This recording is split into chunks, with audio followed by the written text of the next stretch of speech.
কিটারে এখানে বাজার সদায় রেখে গেল, যাই বাড়ি নিয়ে যায়।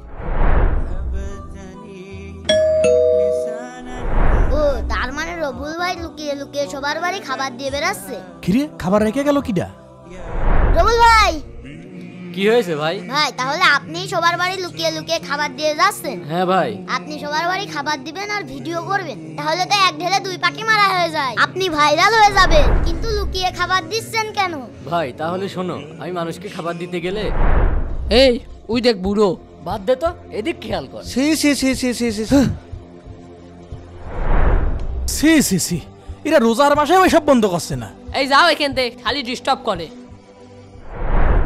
দাদা এই বাজারগুলো রাখেন, এই রমজান আমার অনেক স্বভাব হবে তাহলে। না না, তুই মদ খোর, তুই নেশা করিস, তোর হাতে কোনো জিনিস নিতে পারবো না।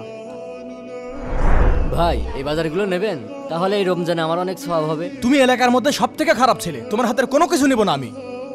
বাটবার কোথাকার। এই জন্যই আমি লুকিয়ে লুকিয়ে খাবার দিচ্ছি, কারণ আমি এই রমজান মাস থেকে ভালো হয়ে যেতে চাই। আর আল্লাহ রাসূল নাকি বলেছেন, এক হাত দিয়ে দান করলে আর এক হাত জানবে না, এইরকম দান করা উচিত। আর এইরকম দান করলে নাকি স্বভাব বেশি হয়। প্রিয় দর্শক, রমজান মাস পরিবর্তনের মাস। আজকে কে কে রোজা রেখেছো কমেন্টে অবশ্যই জানাবে।